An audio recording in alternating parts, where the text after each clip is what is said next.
যে আত্মহতি দিয়েছে এর মধ্যে বাংলাদেশ একটি, যে আমরা আমাদের ভাষার অধিকার পাওয়ার জন্য 1952 সালে আমরা রক্ত দিয়ে আমরা আমাদের ভাষা প্রতিষ্ঠিত করেছি। আমাদের সেই ভাষা প্রতিষ্ঠিত করতে গিয়ে সালাম, বরকত, রফিক, জব্বার সহ আমরা অনেককেই হারিয়েছি। অনেকেই সেদিন কারাবরণ করেছিলেন, অনেকেই নির্যাতিত হয়েছিলেন।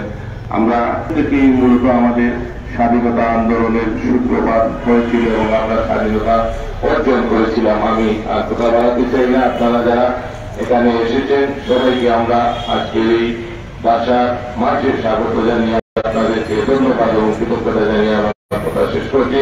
ওরা আগে সবাইকে ধন্যবাদ। জয় বাংলা, জয় বঙ্গবন্ধু, বাংলাদেশ।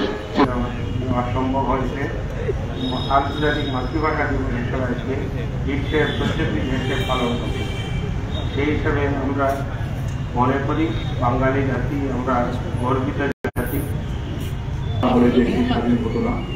যিনি আমাদের এই মাতৃভাষা রক্ষার যে আন্দোলন, সেই আন্দোলনে তিনি নেতৃত্ব দিয়েছেন এবং সর্বদলীয় ভাষা সংগ্রাম পরিষদ গঠন থেকে শুরু করে এই আন্দোলনকে বেগবান করে আমাদের জন্য এই বাংলা ভাষাকে মাতৃভাষা হিসেবে প্রতিষ্ঠিত করেছে।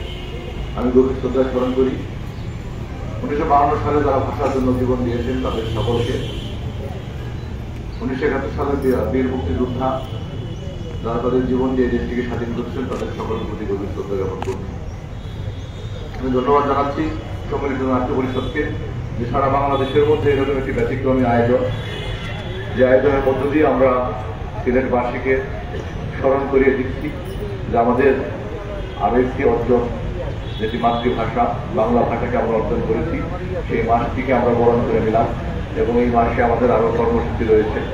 সেই কর্মসূচিগুলি এবং ভাষার প্রতি আমাদের যে আন্তরিকতা, আমাদের যে দরদ, সেটি আমরা জ্ঞাপন করছি এই শোভাযাত্রার মধ্য দিয়ে। আপনারা জানেন যে 1952 সালের যে আন্দোলনটি, যে ভাষার জন্য আন্দোলন, 1947 সালে দেশটি বিভাজনের পর থেকে আসলে পাকিস্তান যারা স্বৈর শাসক ছিল তারা এই দেশটিকে তাদের করে নিতে পারেন। আমাদেরকে প্রথম থেকেই জুলুম নির্যাতন করেছে এবং আমাদের মাতৃভাষায় কথা বলার যে